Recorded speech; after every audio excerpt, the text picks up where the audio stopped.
الحمد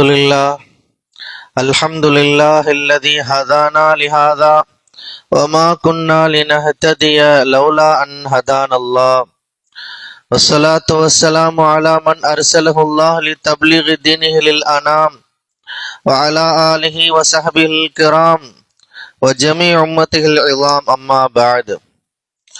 قال الله تعالى: فأعوذ بالله من الشيطان الرجيم. بسم الله الرحمن الرحيم.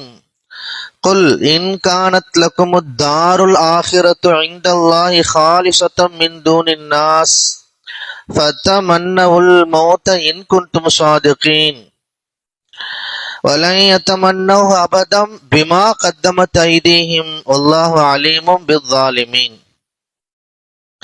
وقال نبينا صلى الله عليه وسلم: إنما الأعمال بالنيات وإنما لكل امرئ ما نوى.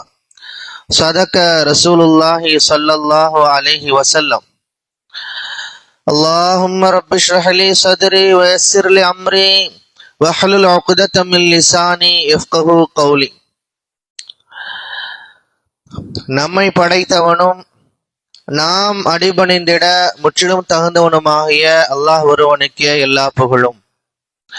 அவனுடைய அன்பும் அருளும் இவ்வுலகிற்கு நேர் வழிகாட்ட இறைவனால் அனுப்ப பெற்ற எல்லா இறை தூதர்கள் மீதும், குறிப்பாக நம்முடைய வழிகாட்டியும் இறுதி இறை தூதருமாகிய முஹம்மது ரசூலுல்லாஹ் ஸல்லல்லாஹு அலைஹி வஸல்லம் அவர்கள் மீதும், அவர்களை பின்பற்றி வாழ்ந்த சஹாபாக்கள், சஹாபியாக்கள், தாபீன்கள், தபா தாபீன்கள், ஷுஹதாக்கள், சாலிஹீன்கள் மற்றும் இந்த புனிதமிகு ஜுமா மஜ்லிஸிலே அமர்ந்திருக்கின்ற ஆண்கள், பெண்கள் நம் அனைவர் மீதும் உண்டாவதாக. கண்ணியத்திற்கும் பெரும் மரியாதைக்கும் உரிய எல்லாம் அல்ல அல்லாஹ்வின் நல்லடியார்களே, தாய்மார்களே, சகோதரிகளே, மரணத்தை நேசிப்போம், மரணத்தை நினைவு கூர்வோம் என்ற தலைப்பில் சில கருத்துக்களை கூறும் பொருட்டு எனது வார்த்தைகளை ஆரம்பம் செய்கின்றேன். அன்பு சகோதரர்களே, சகோதரிகளே, மவுத், மரணம், அந்த மவுத்தை, அந்த மரணத்தை நேசிப்பது என்பது, அதை நினைவு கூறுவது என்பது எப்போதாவது நடைபெறக்கூடிய ஒன்று அல்ல. அடிக்கடி நினைவுபடுத்த வேண்டிய, அடிக்கடி நாம் நமக்கு நாமே சொல்லிக் கொள்ள வேண்டிய ஒரு அம்சமாகும்.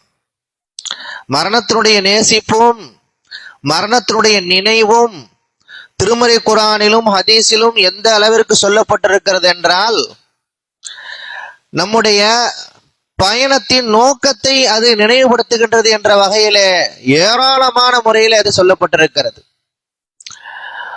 மறக்கக்கூடாது என்ற அடிப்படையில் சொல்லப்பட்டிருக்கிறது. அனுதினமும் அதை நாம் நினைவுபடுத்தி கொண்டே இருக்க வேண்டும் என்ற வகையிலே சொல்லப்பட்டிருக்கிறது. இப்ப மரணத்தை நேசிக்கணும், மரணத்தை நினைவுபடுத்திக்கிட்டே இருக்கணும். அதுக்காக தான் குர்ஆனுமே ஹதீஸும், திருக்குர்ஆனும் ஹதீஸும் எதற்காக வென்றால், நாம் மரணத்தை நேசிப்பவர்களாக இருக்க வேண்டும், மரணத்தை நினைவு கூறுபவர்களாக இருக்க வேண்டும் என்பதற்காகத்தான். அதனுடைய சாரமே அதுதான். திருமறை குர்ஆனிலே 2க்கும் மேற்பட்ட இடங்களில் அல்லாஹ் வேதம் வழங்கப்பட்ட அந்த மக்களை பார்த்து சொல்லுகின்றான். வேதம் வழங்கப்பட்ட மக்கள் அவங்க யாரு? முன்னாள் முஸ்லிம்கள், அதிலும் குறிப்பா யூதர்கள். யூதர்களை குறித்து அல்லாஹ், அவர்களை பார்த்து அல்லாஹ் சொல்லுகிறான். சூரா பக்ராவில் அல்லாஹ் சொல்லுகிறான், சூரா ஜுமாவிலும் அல்லாஹ் சொல்லுகின்றான். யூதர்கள்ட்ட ஒரு எண்ணம் இருந்தது, நாங்கள் இறை நேசர்கள், அவுலியாக்கள், அல்லாஹுடைய நேசர்கள், இறைவனுடைய சிறப்பான படைப்பினங்கள் நாங்கள் என்ற எண்ணம் அவரிடத்தில் இருந்தது. அல்லாஹ் அவர்களை பார்த்து சொல்லுகின்றான், நீங்கள் உண்மையிலேயே அவுலியாக்களாக இருந்தால், அல்லாஹ்வை நேசிப்பவர்களாக இருந்தால், குல் இன் கானத் லக்கும் தாருல் ஆகிரத்து இன்தல்லாஹ் காலிசத்தம் மின் தூனின் நாஸ், இறைவனுடைய நேசர்கள் அது மட்டும் அல்ல, மறுமையில நாங்க ஸ்பெஷலா வழி நடத்தப்படுவோம் என்று அவர்கள் நினைத்து கொண்டிருந்தார்கள். மறுமையில அல்லாஹ் எங்களுக்கு சிறப்பான வரவேற்பை வழங்குவான், மற்ற மக்கள் மாதிரி எங்களை நடத்த மாட்டான், விசாரணை எங்களுக்கு கிடையாது, அப்படியே விசாரிச்சாலும் மற்ற மக்கள் மாதிரி எல்லாம் இருக்காது. அப்படியே ஒருவேளை நாங்க நரகத்துக்கு போயிட்டாலும் கூட ஒரு சில நாட்கள்ல மறுபடியும் நாங்க சொர்க்கத்துக்கு வந்துருவோம். ஐயாம மாதூதாத், ஐயாமா மாதூதா, சில நாட்கள் மட்டும்தான் நரகத்தில் இருப்போம், நாங்கள் மீண்டும் சொர்க்கத்திற்கு வந்து விடுவோம் என்ற ஒரு பெரிய எண்ணம் அவரிடத்தில் இருந்தது. அவுலியாக்கள், அல்லாஹ்வுடைய நேசர்கள் என்ற எண்ணம், மறுமையில பிரத்யேகமா நடத்தப்படுவோம் என்கின்ற ஒரு எண்ணம் இருந்தது. அல்லாஹ் அவர்களை பார்த்து சொல்கிறான், மறுமையில நீங்கள் சிறப்பாக நடத்தப்படுவீர்கள் என்றால், நீங்கள் உண்மையிலேயே அல்லாஹ்வுடைய நேசர்கள் என்றால், ஃபத்தமன்னவுல் மௌத், மரணத்தை நேசியுங்கள் என்று அல்லாஹ் சொல்கிறான், மரணத்தை விரும்புங்கள் என்று அல்லாஹ் சொல்கின்றான். அல்லாஹ் தொடர்ந்து பேசுகின்றான், வலை யத்தமன்னௌனஹு அபதன், வலை யத்தமன்னஹு அபதன், வலா யத்தமன்னௌனஹு அபதன். இரண்டு இடங்களில் அல்லாஹ் சொல்கின்றான், ஒருபோதும் அவர்கள் மரணத்தை நேசிக்க மாட்டார்கள், மரணத்தை நிச்சயமா அவர் நேசிக்க மாட்டார் என்று அல்லாஹ் சொல்கின்றான். மரணத்தை நேசித்தல் என்பது ஒரு மூமினுடைய அடையாளம். அல்லாஹ் சொல்லுகின்றான், வல்லாஹு அலீமும் பில் ஸாலிமீன். ரெண்டு இடங்களையும் அல்லாஹ் சொல்றான். மரணத்தை யார் விரும்பவில்லையோ, நேசிக்கவில்லையோ, அவர்கள் அநியாயக்காரர்கள், அக்கிரமக்காரர்கள், ஸாலிமீன்கள் என்று அல்லாஹ் சொல்கின்றான். மரணத்தை விரும்புதல் என்பது நம்முடைய ஈமானின் அடையாளம், மூமினுடைய அடையாளம். அதைத்தான் அல்லாஹ் யூதர்களுக்கு நினைவுபடுத்துகின்றான். இப்ப யூதர்களுக்கு நினைவுபடுத்துறான்னா என்ன அர்த்தம்? நமக்கு அல்லாஹ் நினைவுபடுத்துகிறான் என்று பொருள். நாம் மரணத்தை நேசிக்க வேண்டும் என்று பொருள். மரணத்தை நேசிக்கல, மரணத்தை பற்றிய வெறுப்பு நம்முடைய உள்ளத்திலே வந்து விட்டது என்றால், அந்த உள்ளம் அபாயகரமான உள்ளம். மரணத்தை பற்றி வெறுப்பு வந்துருச்சுன்னு வைங்களேன், அதுக்கப்புறம் என்ன வரும்? பயம் வந்துடும். மவுத் எப்போ வேணாலும் நமக்கு வந்துருமே, வந்துடக்கூடாது அப்படிங்கிற ஒரு பயம் வந்துடும். மவுத்துடைய பயம் வந்து விட்டது என்று சொன்னால் உலகப்பற்று வந்துவிடும். ஆகவே அது ஒரு அபாயகரமான ஒரு மனோபாவம், மனோநிலை. ஆகவே அல்லாஹ் அதை கண்டிக்கின்றான். மரணத்தை நாம் நேசிக்க வேண்டும், மரணத்தை பற்றி வெறுப்பு ஒருபோது வந்துவிடக் கூடாது. அதே போன்று மரணத்தை நினைவுபடுத்தி கொண்டே இருக்க வேண்டும். அடிக்கடி நம்ம நினைச்சுக்கிட்டே இருக்கணும், மரணத்தை நினைச்சு பார்க்கணும். மரணத்தை நினைவுபடுத்துவதை பற்றி நபி ஸல்லல்லாஹு அலைஹி வஸல்லம் சொல்லுகின்றார்கள், வذ்குரு ஹாதிமல் லذாத் அல் மௌத், இன்பங்களை தகர்க்கக்கூடிய, ஹாதிம் என்றால் தகர்ப்பது, இடித்து தள்ளுவது என்று பொருள். ஹாதிமுல் லذாத், இன்பங்களை தகர்க்கக்கூடிய ஒன்றை நீங்கள் நினைவு கூறிக்கொண்டே இருங்கள், ஞாபகப்படுத்திக்கிட்டே இருங்க. தோழர்கள் கேட்கின்றார்கள், மா ஹாதிமுல் லذாத், மரண இன்பத்தை தகர்க்கக்கூடியதுனா எது? பெருமானார் ஸல்லல்லாஹு அலைஹி அவர்கள் சொன்னார்கள், ஹாதிமுல் லذாத் அல் மௌத், மரணம் தான், மௌத்து தான். மரணத்தை நீங்கள் அதிகம் நினைவுபடுத்தி கொண்டே இருந்தால் அது உங்களுடைய இன்பங்களை தகர்த்து விடும். நம்ம மகிழ்ச்சியா இருக்கக்கூடாது, மகிழ்ச்சியான அம்சங்கள் நம்மள்ட்ட ஒருபோதும் வரக்கூடாது அப்படிங்கிற கருத்து அல்ல. நம்முடைய மரணத்தை நாம் நினைவுபடுத்துவதன் மூலமாக நம்முடைய பயணத்தை நாம் நினைவூட்டிக் கொள்கின்றோம். நான் எங்கிருந்து வந்தேன், எங்கே செல்ல போகின்றேன், இப்பொழுது நான் எங்கே இருக்கின்றேன் என்ற ஒரு ஆய்வை இந்த மரணம் நமக்கு வழங்குகிறது. ஒரு நீண்ட நெடிய பயணத்தில் இருக்கிறோம், அந்த பயணத்தை இந்த மரணம், நம்முடைய மௌத்து, அந்த மௌத்துடைய சிந்தனை நினைவுபடுத்துகின்றது. இப்ப மௌத்தை நினைவுபடுத்துவது என்பது பெருமானார் ஸல்லல்லாஹு அலைஹி வஸல்லம் அவருடைய மிகப்பெரிய சுன்னத்தாக இருக்கிறது. நபித்தோழர்கள் பலருடைய அன்றாட நிகழ்வாக இந்த மரணத்தை நினைவுபடுத்தல் என்பது இருக்கிறது. சிலபோது சில நபித்தோழர்களை பற்றிய குறிப்பு வரையப்பட்டிருக்கிறது. திடீரென்று அழுது கொண்டே இருப்பார்கள், மரணத்தை பற்றிய நினைவு வந்து விட்டது என்று சொல்லுவார்கள், தாடி நினைந்து விடும்.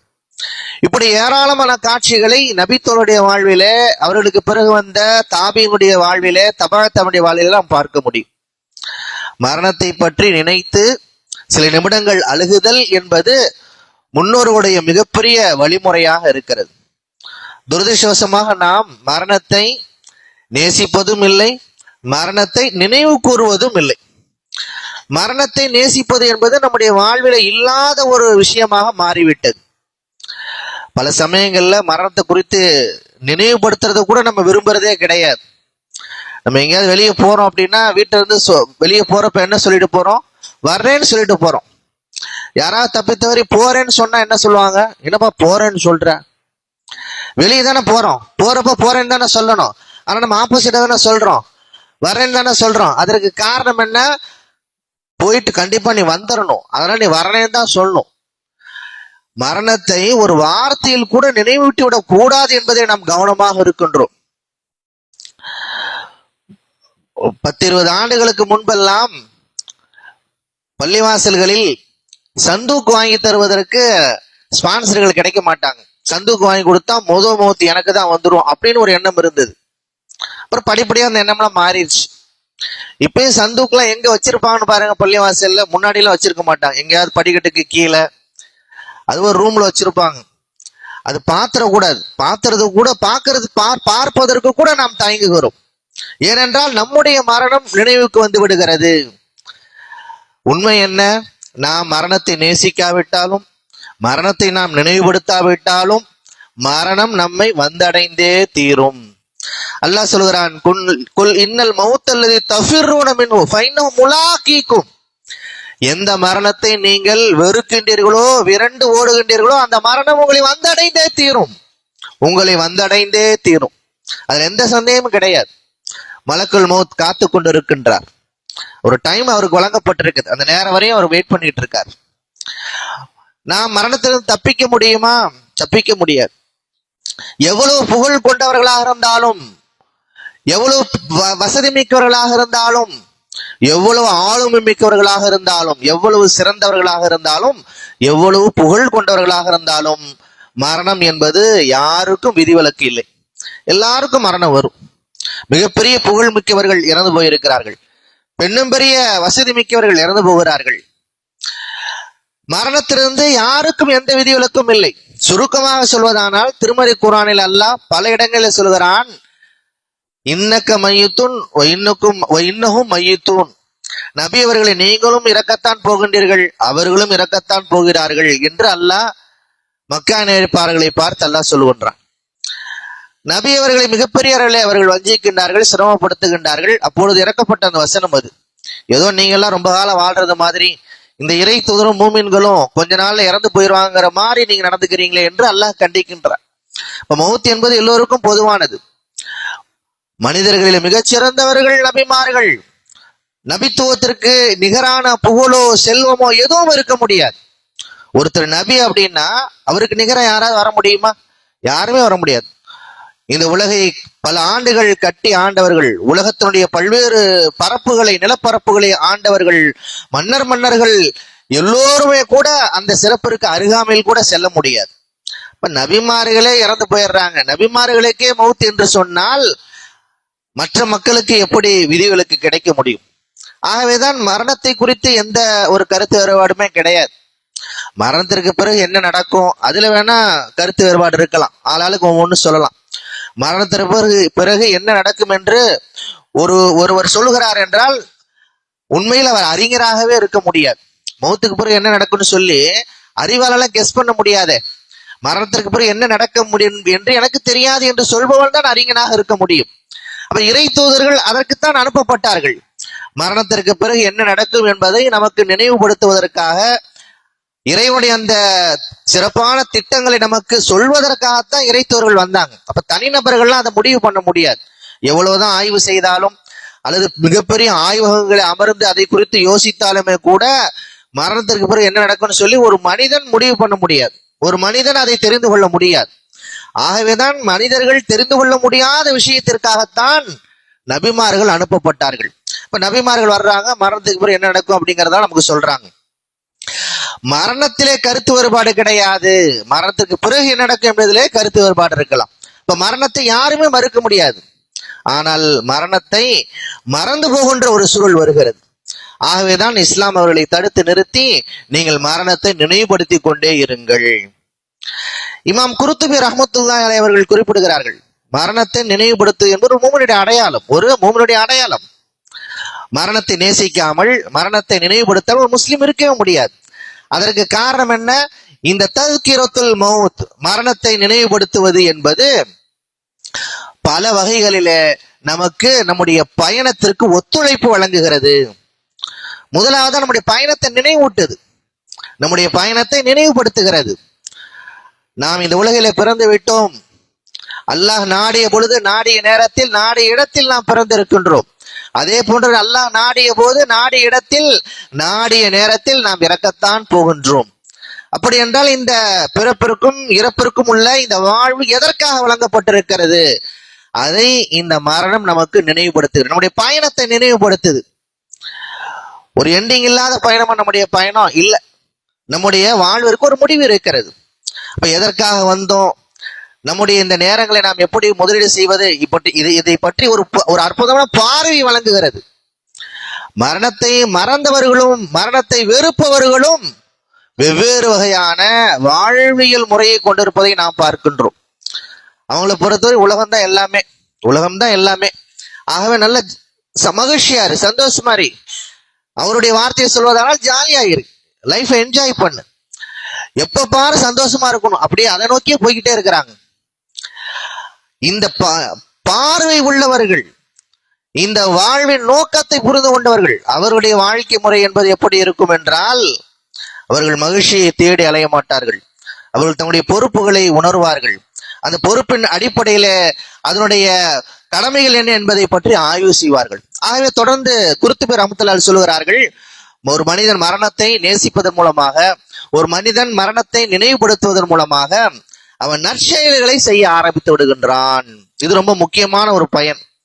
நாம் மரணத்தை நினைவுபடுத்துவதன் மூலமாக நற்செயல்களில் நமக்கு ஒரு பேரார்வம் வருது. பொதுவாக நம்முடைய இயல்பு என்ன, தள்ளி போடுறது. தள்ளி போடுவதுதான் நம்முடைய ஒரு இயல்பாகவே இருக்கிற. எந்த வேலையா இருந்தாலும் சரி, அப்புறம் செய்யலாம், நாளைக்கு செய்யலாம், அடுத்த வினாடி செய்யலாம், அடுத்த நிமிடம் செய்யலாம் என்று நாம் தள்ளி போடுகின்றோம். நேரம் போய்கிட்டே இருக்கும். புதிய புதிய விடிகள் வரும், புதிய புதிய மாதங்கள் வரும், புதிய புதிய ஆண்டுகள் வரும், புதிய புதிய ரமலான்கள் வரும். நாம் தள்ளி போட்டுக்கொண்டே செல்வோம்.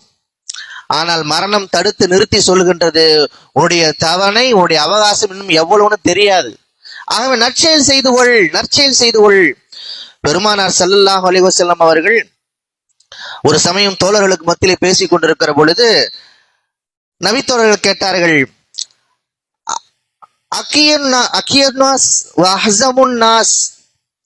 மனிதர்கள் மிக அறிவாளிகள் யார், உறுதிமிக்கவர்கள் யார் என்று நபி ஸல்லல்லாஹு அலைஹி வஸல்லம் இடத்தில் தோழர்கள் கேட்ட பொழுது பெருமானார் ஸல்லல்லாஹு அலைஹி வஸல்லம் அவர்கள் சொன்னார்கள், யார் சிறந்தவர்கள் என்றால், ذிக்ரன் லில் மௌத் வ அஷத்துஹும் இஸ்திஅதாதன் லில் மௌத். யார் உறுதிமிக்கவர்கள் என்று சொன்னால், யார் அறிவாளிகள் என்று சொன்னால், இந்த மௌத்திற்காக தங்களை தயார்படுத்திக் கொள்பவர்கள். இப்ப மௌத்து நினைச்சுக்கிட்டே இருக்கிறதுனால நம்ம கவலைப்படணும்னு அர்த்தமானா இல்ல. கவலைப்பட வேண்டும் என்று இஸ்லாம் சொல்லவில்லை. மௌத்து வந்துட போதும் சொல்லி கவலைப்பட சொல்லுதா இஸ்லாம்? இல்லை. அந்த கவலையை செயலாக மாற்ற சொல்கிறது. நற்செயல்கள்ல கவனம் வரணும். அதே போன்று ஹராம்களை தவிர்ப்பது, இது ரொம்ப முக்கியமானது. நம்முடைய நேரங்கள் நற்செயல்களை முதலீடாக வேண்டும். அதே போன்று நற்செயலிலே முதலீடாக வேண்டும் என்பதில் எவ்வளவு கவனமாக இருக்க வேண்டுமோ அந்த அளவிற்கு ஹராமிலே முதலீடாகிவிடக் கூடாது என்பதிலே நாம் கவனமாக இருக்க வேண்டும். 24 மணி நேரம் ஒரு புதிய விடியல் வருது, ஒரு புதிய சூரியன் உதயமாகுது, ஒரு புதிய நேரம் நமக்கு வழங்கப்படுது, 24 மணி நேரம் வழங்கப்படுது. இந்த 24 மணி நேரத்தை நாம் ஹராமில முதலீடு செய்யலாமா? அது நமக்கு பாவமாக மாறிவிடலாமா? புதிய புதிய விடியல் எதற்காக வருகிறது? நாம் ஹராம் செய்வதற்கா? நாம் நரகத்தில் நம்முடைய இருக்கையை தயார் செய்வதற்காகவா? நம்முடைய பயணத்தை நரகத்தை நோக்கி திருப்புவதற்காகவா புதிய விடியல் வருகிறது? நாம் சுவனத்தை நோக்கி செல்வதற்காக வருகிறது. ஆனால் துரதிர்ஷ்டவசமாக நம்முடைய நேரங்களை நாம் எப்படி செலவழிக்கின்றோம் என்ற ஒரு பெரிய ஆய்வை நாம் மேற்கொண்டோமானால் ஒரு அதிர்ச்சி இருக்கிறது. ஹராமிலேயே ஏராளமான நேரங்கள் கழிவதை நாம் பார்க்கின்றோம். செல்போனுடைய பயன்பாடு வந்துவிட்ட பிறகு, இணையத்துடைய அந்த சேவைகள் வந்துவிட்ட பிறகு இன்றைக்கு நாம் மிக அதிக அளவில் பெரிய பாவம் தேடி போயெல்லாம் செய்யறதில்லை. நம்ம இருந்த இடத்துல இருந்தே நம்ம செய்யறோம். பல மணி நேரங்கள் நாம் ஹராமிலே நம்முடைய நேரத்தை முதலீடு செய்கிறோம் என்றால் எவ்வளவு பெரிய ஆபத்து. நாம் ஆபாசத்தை பார்த்து கொண்டிருக்கிற பொழுது, நாம் தேவையற்றதை பார்த்து கொண்டிருக்கிற பொழுது நம்முடைய மரணம் வந்துவிட்டால் நம்முடைய நிலை என்னவாகும்? அப்படி நம்முடைய மரணத்தை பற்றி அந்த நினைவு நம்மை தடுத்து நிறுத்தி நற்செயல்களில் நம்மை திருப்புகிறது. ஹராம்களை தடுப்பதற்கான, தவிர்த்து கொள்வதற்கான ஒரு வாய்ப்பை நமக்கு வழங்குகிறது. அதே போன்று இமாம் குர்துபி சொல்கிறார்கள், தௌபா செய்வதற்கான ஒரு வாய்ப்பை அது வழங்குகிறது. ஒருத்தர் யோசிக்கிறாரு, என்னுடைய மரணம் எப்போ வரும் யோசிக்கிறார். உடனே அவர் என்ன செய்வார்? தன்னை சுய ஆய்வு செய்வார். நான் எவ்வளவு கடந்த நாள் எவ்வளவு பாவம் செஞ்சிருக்கிறேன், உடனே அல்லாஹ் தௌபா செய்வேன். நேரடியாக இறைவனிடத்தில் ஓடுவார், முசல்லாவை நோக்கி ஓடுவார், இறைவனிடத்தில் கையேந்துவார், தௌபா செய்வார், தௌபா செய்து கொண்டே இருப்பார், இஸ்திக்பார் செய்வார். ஒரு மனிதன் தௌபா செய்ய ஆரம்பித்து விட்டானால் அவன் தன்னுடைய பயணத்தை புரிந்து கொண்டான் என்று பொருள். இமாம் குர்துபி அவர்கள் தொடர்ந்து சொல்கிறார்கள், உறவுகளை சீராக்கிக் கொள்வதற்கான வாய்ப்பை இந்த ததுக்கிரத்துல் மௌத் வழங்குகிறது. ததுக்கிரத்துல் மௌத் தரக்கூடிய மிக முக்கியமான பலன் இது. சக மனிதர்களோடு தொடர்பு, உறவு முறைகளோடு தொடர்பு, நண்பர்களோடு தொடர்பு. பலரிடம் நாம் மனஸ்தாபத்தில் இருக்கின்றோம், வருத்தத்தில் இருக்கின்றோம், கோபத்தில் இருக்கின்றோம். நாம் பலருக்கு துரோகம் செய்திருக்கலாம், அந்த கவலை இருக்குது. அல்லது மற்றவங்களுக்கு நம்ம துரோகம் செஞ்சிருக்கலாம், அந்த கவலை நம்முடைய உள்ளத்தை வாட்டி கொண்டிருக்கலாம். இப்படிப்பட்ட தருணங்களில் எல்லாம் மௌத்தை பற்றிய நினைவு என்ன செய்கிறது என்றால், புதிய புதிய வகையில் உறவு முறைகளை தவறான முறையில் அவரிடத்தில் நடந்து கொள்வதிலிருந்து நம்மை பாதுகாக்கிறது. இதுவரை நடந்தது போட்டு, இனிமே நம்ம கவனமா நடந்துக்குவோம். நட்புகளை நாம் பாதுகாக்கலாம், உறவு முறையை நம்ம பாதுகாப்போம். யாரையும் கடிஞ்சு பேசிட வேண்டாம், யாருடைய மனதையும் நாம் காயப்படுத்தி விட வேண்டாம், யாருக்கு நாம் அணிநிலைத்து விட வேண்டாம். இப்படி பல எண்ண ஓட்டங்களை இந்த மௌத்துடைய சிந்தனை நமக்கு வழங்குகிறது. அது மட்டுமல்ல, இமாம் குர்துபி அவர்கள் தொடர்ந்து சொல்கின்றார்கள், ஒரு மனிதனுடைய அந்த மரண சிந்தனை, அந்த நினைவுபடுத்துதல் அவனை இபாதத்திலே சுறுசுறுப்பாக ஆக்குகிறது. இபாதத் செய்யறாரு, வணக்க வழிபாடுகள், நன்மையை திரட்டுவதற்கு ஒரு சிறந்த ஒரு அற்புதமான வாய்ப்பு இபாதத்துகள், வணக்க வழிபாடுகள்ல கவனம் செலுத்துறது. தொழுகிறோம், நோன்பு வைக்கிறோம், இதெல்லாம் வணக்க வழிபாடுகள். வணக்க வழிபாடுகளே ஒரு சுறுசுறுப்பை எது தருகிறது என்றால் மரணத்தை பற்றிய சிந்தனை தருகிறது. தொழுகையில அசால்ட்டா தொழுகிறோம், ஒரு கவனமே கிடையாது. நோன்புல முன்ன பின்ன இருக்கிறோம், எந்த இபாதத்துமே கிடையாது, திருக்குரான் ஓதுறது எதுவுமே இல்லை. ஒரு மனிதனுக்கு மரண சிந்தனை வந்து விட்டது என்று சொன்னால் அவனுடைய இபாதத்தை அது அழகாக்கி விடுகிறது, இபாதத்துகளை சுறுசுறுப்பாக்கி விடுகிறது என்று இமாம் குர்துபி அவர்கள் குறிப்பிடுகிறார்கள். உண்மை, அற்புதமான வார்த்தை அது. நபித்தோழருடைய வரலாறு நாம் பார்க்கிறோம். அவங்க எல்லாம் இபாதத்துல அற்புதமான முறையில கவனம் செலுத்துறாங்கன்னா அதுக்கு காரணம் என்ன? இது என்னுடைய கடைசி தொழுகையாக இருக்கலாம், இது என்னுடைய கடைசி ரமலானாக இருக்கலாம், இது என்னுடைய கடைசி குரான் ஓதுதலாக இருக்கலாம் என்ற எண்ணம் தான் காரணம். நிறைய நபித்தோழர்கள் இப்படியே சொல்லி இருக்கிறாங்க. நீங்க எப்படி உங்களுடைய தொழுகையை நீங்க அமைச்சிக்குவீங்கிறப்போ கேட்கப்படுகிற பொழுது என்ன சொல்றாங்க? இது என்னுடைய கடைசி தொழுகை, அந்த எண்ணத்திலே தான் நான் தொழுவேன் என்று பல நபித்தோழர்கள் பதிவு செய்திருக்கிறார்கள். இபாதத்துகளில் ஒரு சுறுசுறுப்பு ஏற்படுவதற்கு இந்த மௌத்துடைய சிந்தனை நமக்கு காரணமாக இருக்கிறது. அதே போன்று மௌத்துடைய நினைவு வந்து விட்டது என்று சொன்னால் மௌத்துடைய கவலையாவே இருக்கணுங்கிறது அல்ல.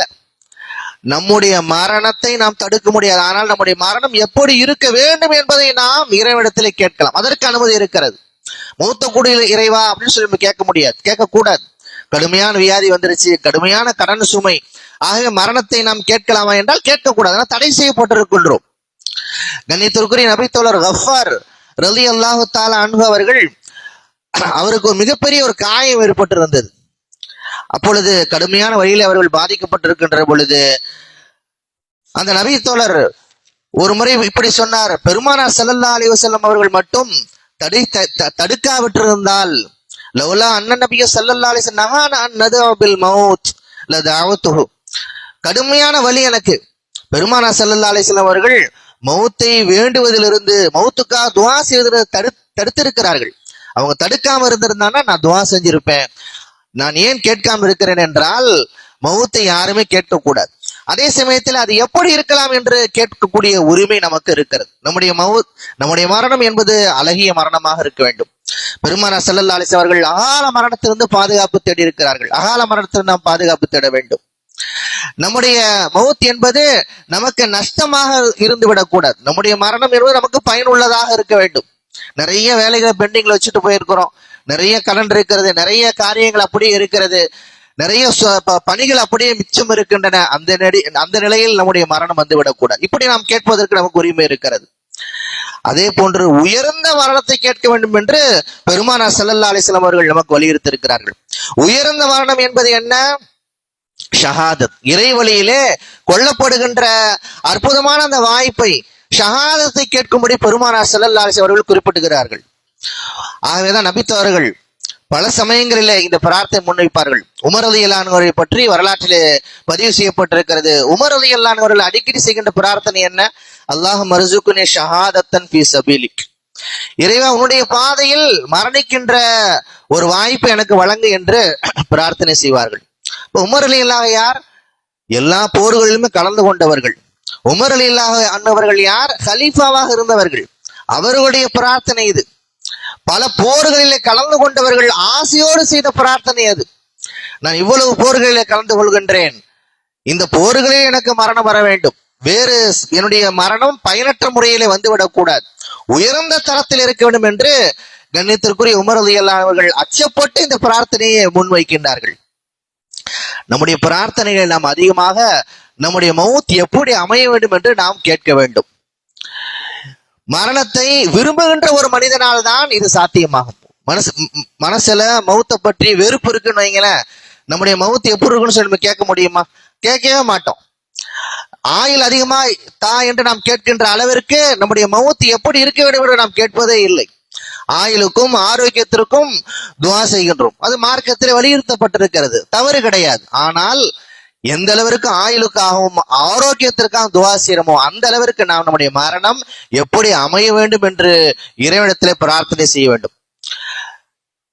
நபித்தோழர்கள் போர்க்களங்களிலே செய்த பிரார்த்தனைகள் வரலாற்றிலே பதிவு செய்யப்பட்டிருக்கின்றன. சில நபித்தோழர்கள் இப்படியெல்லாம் பிரார்த்தனை செய்திருக்கிறார்கள் என்றால், எந்த இடத்திலே நான் மரணம், போர்க்களத்துல எந்த இடத்துல நாம் ஷஹீதாகணும், எவ்வளவு வெட்டுக்கள் நான் வாங்க வேண்டும், எந்தெந்த இடத்துல எல்லாம் வெட்டுப்பட வேண்டும் என்றெல்லாம் குறிப்பிட்டு கேட்டிருக்கிறார்கள். ஆச்சரியமாக அவை அப்படியே நடந்தும் இருக்கின்றன. சில நபித்தோழர் இறந்த பொழுது முதல் நாள் இரவு அவர்கள் எப்படியெல்லாம் பிரார்த்தனை செய்தார்களோ அது போன்றே அவர்களுக்கு அதே இடத்திலே வாழ் காயங்கள் ஏற்பட்டிருக்கின்றன, குத்துப்பட்டு அவர்கள் இறந்து போயிருக்கின்றார்கள். இப்படி நம்முடைய மரணம் எப்படி வர வேண்டும் என்பதை எல்லாம் நாம் கேட்க வேண்டும். இது எப்போது சாத்தியம் என்றால், மரணத்தை விரும்புகிற பொழுதும் மரணத்தை பற்றிய நினைவு நம்முடைய உள்ளத்தில் இருக்கின்ற பொழுதும் தான் அது சாத்தியம். மரணத்தை வெறுக்கிறோம், மரணத்தை நினைவுபடுத்துவதற்கே நம்ம தயாராக இல்லைன்னா இது கண்டிப்பாக சாத்தியம் இல்லை.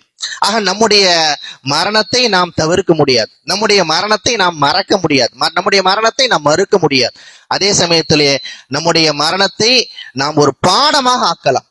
நம்முடைய மரணம் நமக்கு பாடமாக அமையாது, அதனால எந்த பயனுமே கிடையாது. நம்ம மௌத்தாயிட்டோம் அப்படின்னா அந்த நம்முடைய அந்த மௌத்தினால நமக்கு என்ன பயன்? ஆகவேதான் மற்றவருடைய மரணத்திலிருந்து நாம் படிப்பினை பெற வேண்டும். ஒவ்வொரு உயிரும் இறக்கிற பொழுதெல்லாம் அதிலிருந்து நாம் படிப்பினை பெற வேண்டும். நம்முடைய நண்பர்கள் இறக்கின்ற பொழுது, நம்முடைய உறவினர்கள் இறக்கின்ற பொழுது, நம்முடைய தாய் தந்தையர்களை நாம் இழக்கின்ற பொழுதெல்லாம் நாம் அதிலிருந்து பாடம் படிக்க வேண்டும், நாம் படிப்பினை பெற வேண்டும். மற்றவருடைய மரணம் நம்முடைய மரணத்தை நினைவூட்டுகின்றது என்ற பெரிய செய்தியை நாம் புரிந்து கொள்ள வேண்டும். மௌத்திற்கு முன்பாகவே மௌத்திற்கு நாம் தயாராக வேண்டும். எல்லாம் வல்ல அல்லாஹ் அத்தகைய ஒரு நற்பெற்றியை நம்ம அனைவருக்கு வழங்க வேண்டும் என்று துஆ செய்து இந்த அளவில் நிறைவு செய்து கொள்கிறேன். பாரக்கல்லாஹ் லனா வலக்கும் ஃபில் குர்ஆனில் அஸீம் வ நஃபஅனா வ இய்யாக்கும் பில் ஆயாத் வ ذிக்ரில் ஹகீம். இன்னஹு தஆலா ஜவாதுன் கரீம் மலிகுன் கதீம் பர் ரഊஃபுர் ரஹீம் வ ரப்புன் ஹலீம்.